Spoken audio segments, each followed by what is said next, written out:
very complex and dynamic world. 6 years ago, the global economic crisis emerged and presented a major challenge to the world governments, to each country, and to the people. As in most financial crises, some nations were more severely affected than others.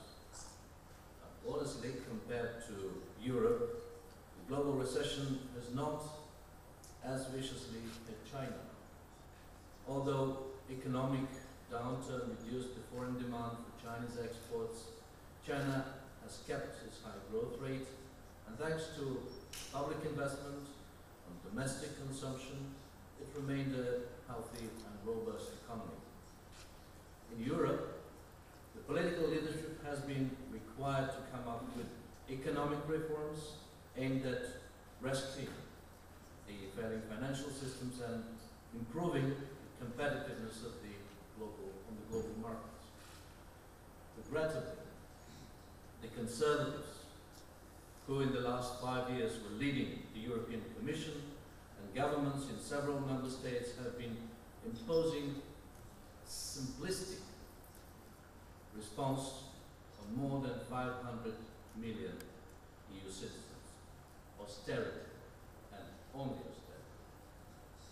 These highly unpopular policies have not only led to growing discontent among the citizens, but also failed in solving the Eurozone crisis or reassuring the markets and foreign partners of the European Union. And this is a serious problem. The PS is on the firm view that a state must have a sound economy, but the answer to the crisis cannot be austerity only. Disturbingly, as reactions to the economic turmoil, we have again witnessed the rise of nationalism and racism here. In a union of 28 countries and 24 languages, with a unique history, the return of these former demons is especially troublesome for our continent. Last May, within this glooming picture of austerity, xenophobia, unemployment, and uncertainty, we held the elections for the European Parliament, the only democratically elected institution in the European Union. Since 2009, our political party has fought for a shift in the European mindset, send clear signals for the necessity of electoral reforms. The road was difficult, and within our family, we had different national and political interests, histories, and experiences. Only through unity and finding common ground, we were able to overcome our differences and take on the necessary challenge of changing the political system, not only within the Party of European Socialists, but the whole European Union. It is our party which emphasized on the need of making the highest office within the European Union, the President of the European Commission, elected by the citizens. This new process was initiated by PS, but was also accepted and followed by the 4 other major European political parties. So, in favor or against the governing party. This also meant that the PS, for the first time, organized a European Election Congress and agreed on a common manifesto composed of 10 key policy points. This is our manifesto. Quite a short leaflet, but I can assure it was not an easy process. When we were discussing it for the second reading, there were about 600 amendments from each individual party to come in the end to 4 pages. We tried to be brief and clear and agree on 10 key policy points which were aiming towards a new Europe. We also elected the President of the European Parliament, Martin Schulz, as our common candidate for the post of Commission President. The election process was carefully worked out to get all member parties part and influential in this process. In order to effectively spread our message, we launched also a mobilization campaign, Mark the Vote, and thousands of our volunteers and activists created a mass grassroots movement in support of the candidacy of Martin Schulz. For 3 months, these activists knocked on millions of doors across Europe, meeting voters, talking to them in front of their homes, and promoting our political vision. In these elections, in May this year, almost 250 million citizens casted their vote and decided the future path.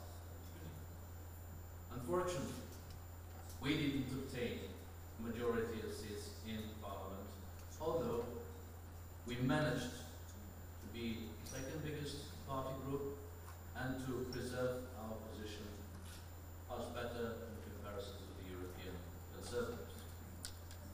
And I'm personally happy to be one of the elected members of the European Parliament. Still, we were able to minimize the difference in power, and our wish is to directly affect the processes from now on, as we did with the President of the Commission. Because our idea of people saying, voting for a concrete candidate from each political party was practically implemented. And there is no return. Ladies and gentlemen, colleagues and friends, we are not fully satisfied with the outcome of these elections, of course. However, this result will not stop us from continuing our aim of building a new confidence in Europe, which is severely shaken and undermined.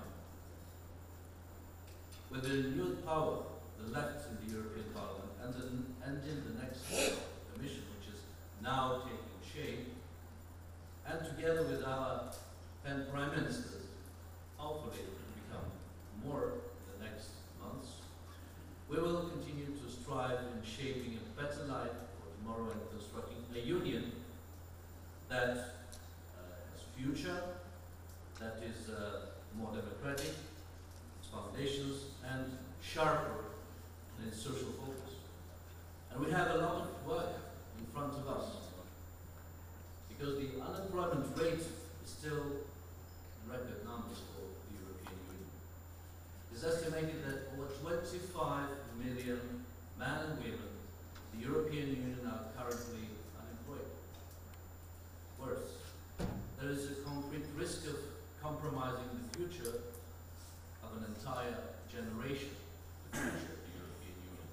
Because more than 5 million people under the age of 25 are unemployed. In some countries, the rate of youth unemployment has passed the alarming 50% mark. And to counter this dramatic development, the PS initiated a campaign to create a European Youth Guarantee. This very successful system ensures that every young person in Europe should be offered a job, further education, a work-focused training, and the latest 4 months after completing his or her education or after becoming unemployed. Today, it has become a reality, thanks to our political pressure and campaign. In the European budget, 6 billion euros were allocated for this purpose, for this program. This is a good start, but this is clearly not enough, and we have the ambition to seriously extend the funding and the application of this program, because this is what young people in Europe are expecting. After a successful campaign, we will also be able to start the implementation of a financial transaction tax, divide all financial product transactions. After a number of years of intensive and coordinated actions from the PS, from our parliamentary group in the European Parliament, from the member parties, the success became visible. The European European Council authorized 11 member states to proceed with the introduction of the FTT. And we understand that taxation of the speculative capital financial sector is important for the fairness of the financial system all around the world. And you have to start from somewhere, because you cannot guarantee decisions together simultaneously all around the globe. Both the youth guarantee and the financial transaction tax are clear demonstration that progress is possible, even when you're not in power. Both are also clear evidence that socialists and social democrats across Europe see our continent in a different way than conservatives or liberals. And our vision is based on equal opportunities for everyone, on a strong and effective welfare system, on more and better jobs, on a fair financial sector with sustainable economic growth. We, socialists, have the tools to lead Europe out of the crisis and create a better future for our citizens. Many of these goals and challenges of the 21st century are global. Therefore, it is really important that EU, China, and other actors try to cooperate and as close as possible to make the world a better place. And on questions related to climate change, a global solution is needed. There is no protection of the environment, Europe or China alone. And this is true in almost all issues, be they economic, social, or humanitarian. Only through deepening our cooperation, our dialogue, we can overcome all these challenges together.